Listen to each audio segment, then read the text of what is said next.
By the way, this one is way hotter. What? And I was like, I don't know what that means. And then you being like, rah, rah, I'm feeling this way. And I'm like, I'm feeling this way. I remember this. Damn, this is hot. Cheers.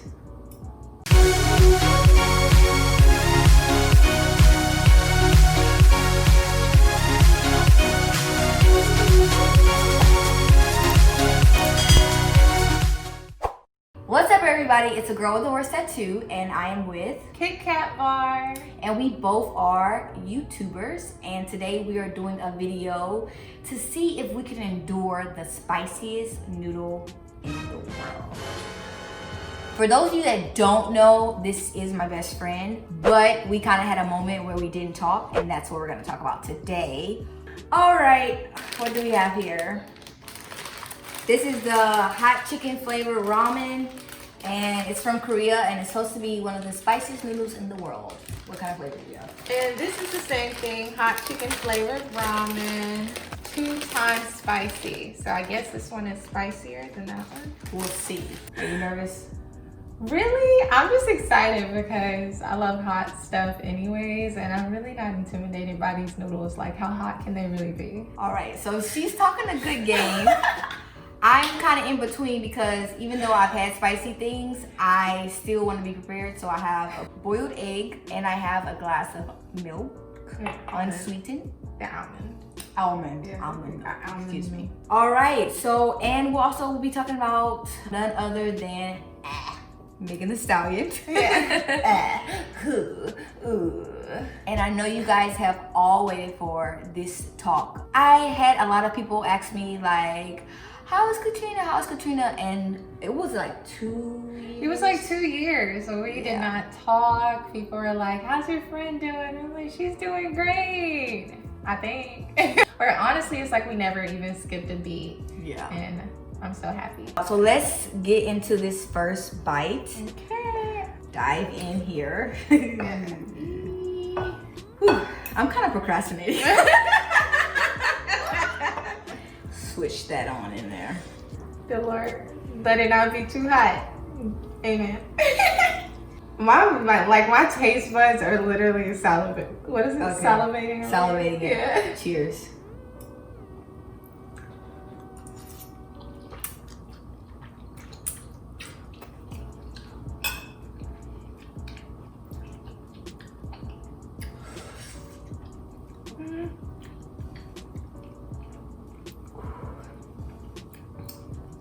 What you think? I feel like it hit me on contact. Really? Like it immediately attacked me, and now it's just showing out in my body. I felt a slow rise, but Yeah. Woo! That was pretty some Patti LaBelle. It's tasty. it was tasty. I was gonna say that. Like, it's not just spice. It's like, it's flavorful. Mm-hmm. And this is the two times spicy. Oh, so we Yeah. started out with the harder one. Yeah. Okay, now I'm starting to feel the burn slowly start to tingle in my mouth. Okay. It's good though. So when did you notice a hiccup in our relationship? When was it starting to feel like rocky ground? Okay, I could tell that things started to get a little off between us because on my part, I know that I could be flaky, but I started being unusually flaky. I remember you just being like, hey, let's take a dance class together. Hey, let's do this together. And I started just being like, well, maybe next time, or I can't make it this time. I was also going through something, which obviously you know now, I was going through a very tough breakup. Instead of just being honest with you, that's when I started just kind of caging it in, but also wanting to be off to myself. What about you? I don't think I took the flakiness of like missing the dance class as like a red alert. Mm-hmm. You know, I want to know, like, what was the buildup? Yeah, because I definitely asked Jasmine to go to those classes too. That's our other best friend, and I definitely asked her, and she had all over the place. Got about 10,000 friends, so I was like, okay, so nobody can do it. It was just like, sometimes people just can't make things. Right. So I was like, this is weird. Like, we usually do everything together. Yeah. Like, we usually hang out all the time, and like, something simple as like going to Sephora or like going to a dance class or just window shopping or something. Like, we did like a lot of things together. Right. And so I was like, what is different? I don't know. I don't think I've ever been a person that had those kind of like good questions, leading questions. So I didn't come off and was like, is there something more like that you want to open up? You did tell me that you were feeling low, as far as like you were feeling depressed, but then I didn't understand why. Yeah, I didn't understand why. I didn't share it. Yeah, because you didn't share it. So I left her in the dark. So and then like I went through like three feelings. Like, I was like disappointed, I was confused, I was disappointed, and then I think it grew into like kind of like resentment, or kind of like a little bit of like stale feelings. Like, as close as we are, I still don't understand how it even got there. Yeah. Like, it really doesn't make sense. I'm like, we're both. We skipped some steps in the conversation when we were attacking each other. We skipped some steps. Definitely. We definitely did. It was just like, me saying, I'm feeling this way, and then you being like, rah rah, I'm feeling this way, and I'm like, I'm feeling this way. It was like, who's feeling worse? It was a competition. No, listen to me. My feelings are valid. We were so focused on trying to communicate just on how we were feeling that we weren't even listening to how the other person was feeling. Not at all. I could read her text messages, but I could not hear her. Same. Because I was just like, you're my best friend and you're good at listening to me all the time. She is the best listener out of every friend I've ever encountered. Aww. And like, you can tell by her responses. And I'm like, when it got to this point, I was like, wait, what? It was like, you can't hear me? Am I not speaking? Am I not screaming for help or a plea loud enough? What happened after that? Was it like the wedding and then? She was getting ready to leave for Thailand. And even though we hadn't made amends, I just was like, look, at the end of the day, and to me, this is like how you're supposed to be with your friends. Like, at the end of the day, it doesn't matter how y'all argued. It doesn't matter if the argument was resolved. Like, the love should always be there. And so there was no way I was just gonna let you leave to another country and not at least say goodbye, not at least, even though we hadn't really talked about it. So I was super glad that I was able to see her off instead of her leaving. Yeah, that just shows like her strength. I think in reverse, I don't know what I would have done. When she did show up, I was like, I'm not saying anything, but you guys understand, like, I'm about to leave, and I was already super scared and anxious. I don't know what to say. When you don't know what to say, you just kind of show up. So I just kind of went outside. Yeah. And you told me, I remember exactly what you told me. You were like, I'm gonna always be here for the friendship. And I was like, I don't know what that means. Because you haven't been emotionally here. No, I'm always be here, even though I haven't been here.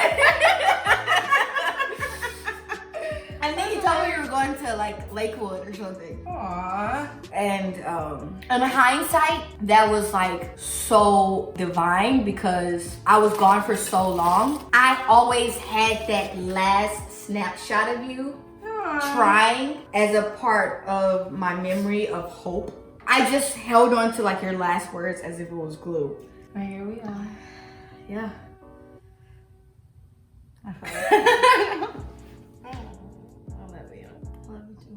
Okay, so look, we conquered the first bowl. So what did you think? I feel like the first bite was the hottest. Your extremities or lips, they kind of numb out. The tingling is there, but it's not as, okay, I'm gonna tell you, I cheated a little bit. The egg helped. I ate a whole egg. I definitely cheated. Okay, so I actually didn't use my milk either, but what I did do was I put Vaseline on me. That's probably why my lips was popping. I put Vaseline on my mouth before because I was like, if my lips are burning, like Vaseline would soothe it, and I think it helped a lot. Oh, but that's like eating Vaseline. And I didn't taste it though. Round 2. Okay, part 2. I'm kind of excited. So these are like the less hot ones. Yeah. We did that backwards. We should have started with this one. Yeah. All right, let's dig in. Okay. Hey, this thing been setting a lot. Oh, it's like sticky. Okay, so what I wanted to ask you, but we didn't talk about how we amended the friendship. Okay, this part gets really interesting because like while I was in Thailand, we tried, but we never talked about anything. Right? We tried to be friends again, but we didn't want to talk about the bad stuff. Yeah, it was like we tried, and you can't do You that. can't do that. It's like we tried to go, whoop. Oh yeah. Like we tried to just jump the elephant in the over, room, the right. giant elephant in the room. And it was not working because I was resenting you for the fact that like I felt like you never I never acknowledged you. And I'm sure you were feeling some way because I never acknowledged the way you felt. I wasn't thinking about myself at that point in Thailand. Like I was just like, be normal, Katrina. Step out of it. So how's your day going? And I'm like, girl, what's wrong? I was on the phone with my sister Maydell, and I said, I'm talking to Katrina again because I was excited. She said, did y'all talk about it? And I said, no, we just not gonna talk about it. Like, it's fine though. We're talking. It's fine. She was like, oh no. My sister, she literally called it. I'm like, oh, she thinks she know everything. She do not know everything. She just talking like, obviously she's older than me for a reason and live life longer and has wisdom. So. And then that's when I just exploded on you. I remember because I was still hurt about the situation, and I knew we never addressed it with that whole sweeping under the rug thing. I just remember one day I just had like. I remember this. I remember this. And I don't even think you responded. It became my narrative. It literally consumed me. I thought like, this is how I interpret it. I really want to see how you respond because my interpretation was probably so left field. Okay. But okay, so Thailand mostly has like the religion of like Buddhism. I was still reading my Bible, like literally like my faith kept me. Like even though as much as I went left through all of my ups and downs, I didn't like disappear. Like my faith kept me. Even when I didn't believe, I was still going through the motions of reading, praying, and worshiping by myself. Like there was no building. A phase of not believing. In Thailand? Yeah, like, cause like I wanted to explore. I've always like, we had a conversation about this on my birthday in New Orleans. I've always wanted to explore. I do remember. And we talked about this, and I think somebody was like, was that you that was like, nah, there ain't no exploring. You either in or you out. Oh yeah, me and Jasmine. If you're feet in the water, you gonna go insane. You know, you're and another friend. And me and another friend, we were like, I want to see Muslims and Buddhists. How do they do? What are their practices? Me and Jasmine was like, we were all curious. They don't know Jesus like we do. I was like, I want to learn about meditation and like all those kind of things. I'm like, I'm curious. And you guys were like, no. So I was kind of like, I thought she exploded on me because I was exploring other faiths. I thought she was like, girl, you lost and you need to get it together. Okay. That's how I interpreted it. That I wasn't lost. So that became my narrative in Thailand. I'm not lost. I know who I am. I'm proud. I'll let you know what it actually was. So yeah, I was confused on where you were spiritually. By the way, this one is way hotter. What? Oh, I haven't tried it. It's in my chest. I'm not even kidding. It's like in my chest. I bet you can do it without milk though. I bet you can do it without milk though. Usually I'm more patient. Like usually I'm not someone who feels like it's necessary for me. You feel it? Yeah. That one is. It's the killer. But yeah, usually when people are, in their spiritual journey and stuff, it doesn't affect me. That pent up frustration or that pent up, like that conversation that had never been had, the way me not acknowledging like the way I really felt or just expressing the way I really felt. And so when that conversation, I don't even remember how it came up, but I just remember two messages exploding. I remember before the explosion, there was 2 little messages on, I think Messenger or something, Facebook Messenger. It was like, talk to me when you know who you are. Ooh. And she's like, until then, I can't talk to you. Or like, it was like 2 little messages like that. Ooh. And I was just literally in the lobby at OEM in my dormitory, and I was just looking at my phone, and I was just thinking like, oh, sorry. See, because that was what? Okay, Pastor Jerry says it all the time. damn, this is hot. Okay, I'm sorry.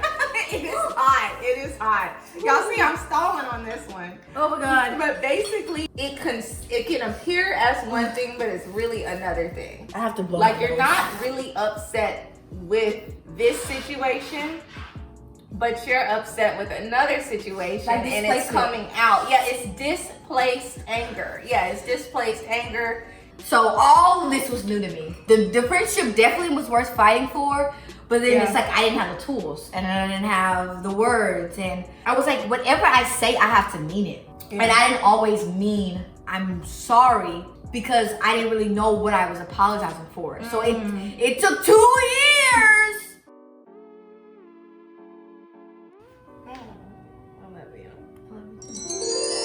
It's like in my chest, on my tongue. Ooh. My mouth is burning now. My eyes are watering. On a scale from 1 to 10. I'm not dying, so I'll give it a... It's nasty. It's not flavorful. Not like this one. It's not flavorful. It's like an 8.5. I would give it like a 9, just because it's like tiptoe, tiptoe, It does. tiptoe, It tiptoe, just- tiptoe, tiptoe, and it's very consistent. It is.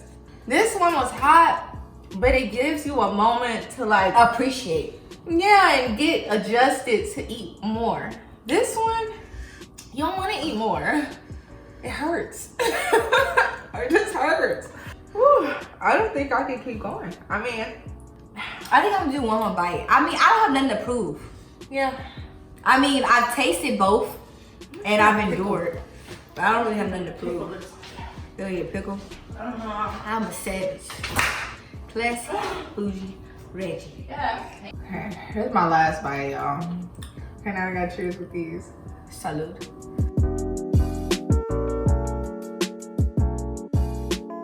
Why don't you just eat them real quick? I'm gonna swallow them real fast. That wasn't fun. It's coming. It's like you think you're in the clear, but you're not. The burn just comes. The pickle don't help. I'm gonna get some ice cream. That's probably a better idea. Rocky Road pistachio. Pistachio for me.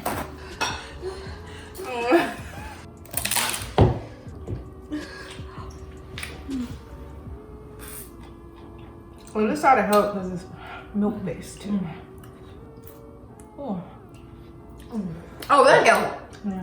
Girl, would I can get the whole rest of the noodles. Bye. That feels good. No, I'm still burned. So when did you decide to reach out finally? So she I used reached to out write your first. notes. I used to write your notes in my phone and I send them to you. Aw. Yeah. I feel like the first note started in Thailand and I just continued it to Korea. I would write her little notes of how much I missed her and how stupid I was, and I would just write her notes, but then my pride wouldn't let me send them to her. So I did that for a while. And then in Korea, I realized the importance of friendship. I worked 9 to 5 and I would come home and I would have a lot of time to think because I lived in the country. Even turning up in Korea was not as fun anymore. I just seasoned my words and would write things until I liked the way it sounded. And then I just, one day, I just started from scratch and I just kind of like just wrote something that came from my heart without any guards, any pride, any protection.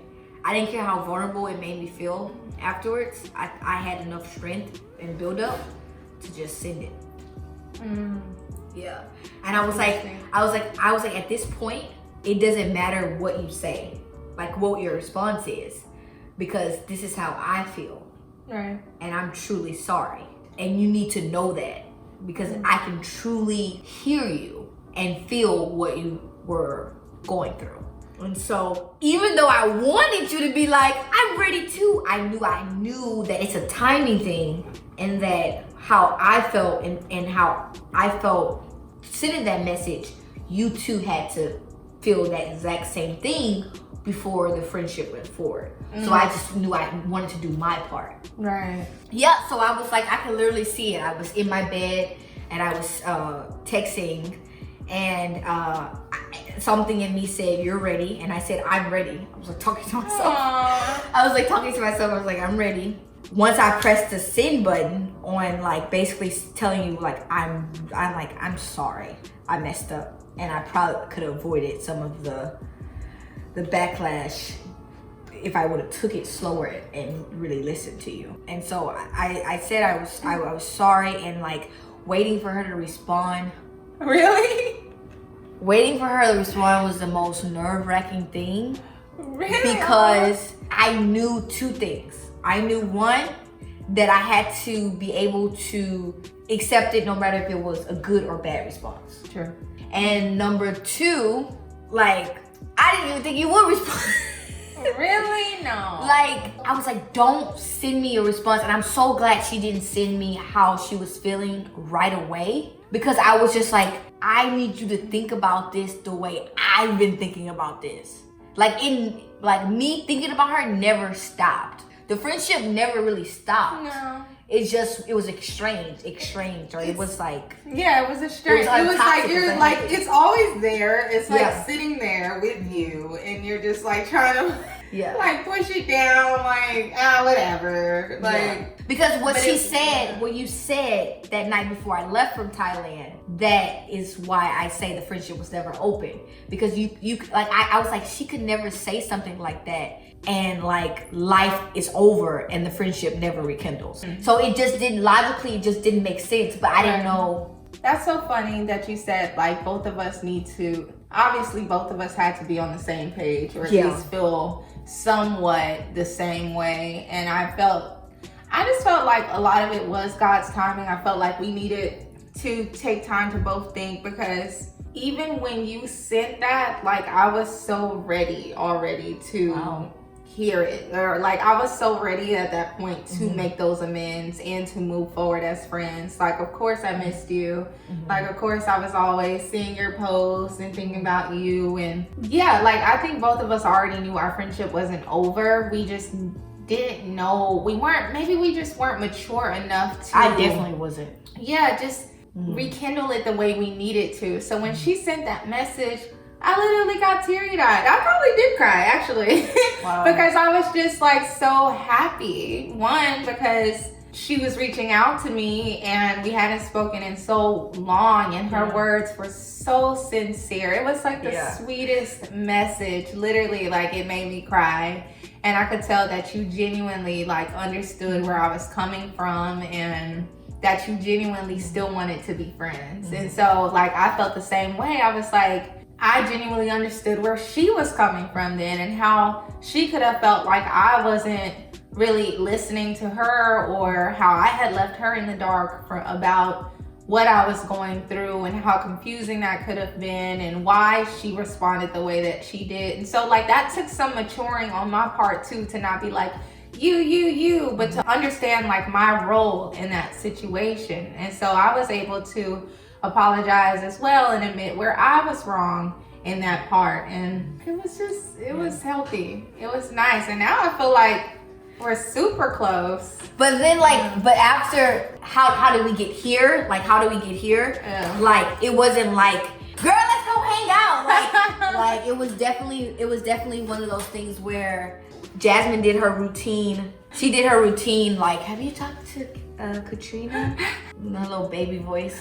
And I said, actually I did. And she said, yay, how did it go? And I was like, yeah, we both told each other like how we feel, but like, I said I'm kind of sad because I don't think it will be the same ever again. Yeah, I said that to her. I said, I don't think it would ever be the same the way it was, but I think that, you know, it's better. I never thought that. And then she said to me, she said, no, it will be better. Aww. And I was like, where is she getting that from?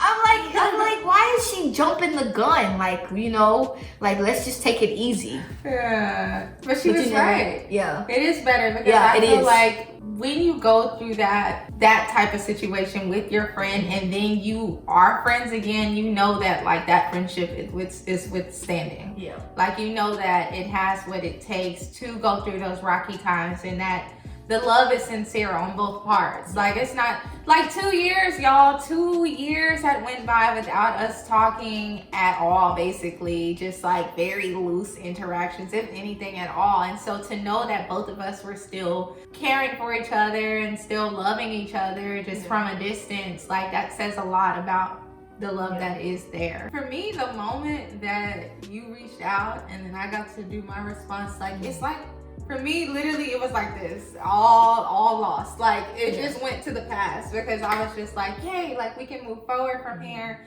And then when we saw each other in person. When we saw each other in person, there was confirmation. It was confirmation. It was confirmation. I was really like, oh my God, like, you guys do not know. Like, I was so, it's such a like, I don't even know what to explain it. Like, it's such a like, at last, we gave each other a big old hug, and then we were just laughing and just it was like we never missed a beat. No, honestly, like the way we were laughing and talking and being goofy the way we always are, it was like I would never even think that we have went that long without speaking. Exactly.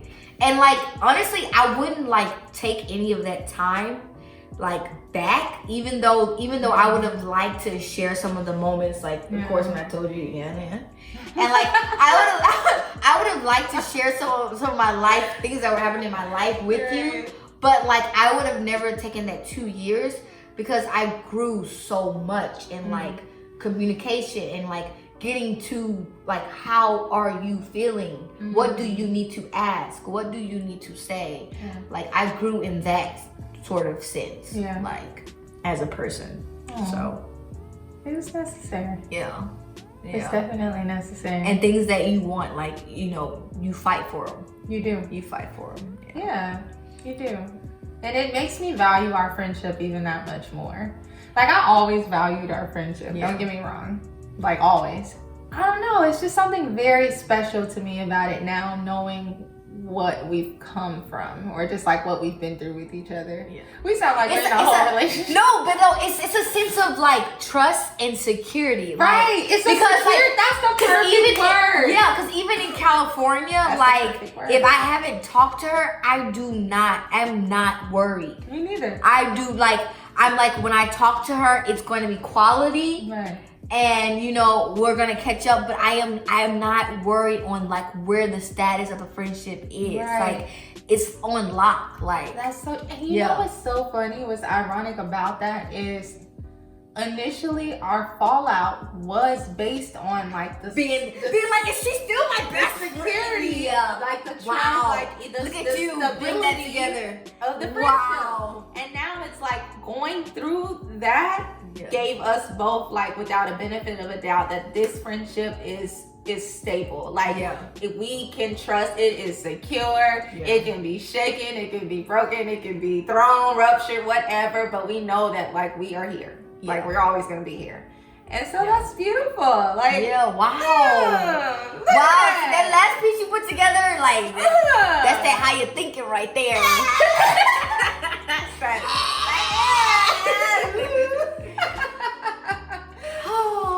Well, I mean, that is the story, and this is us, and these are the noodles, and thank you for watching. Thank you. Like, comment, subscribe.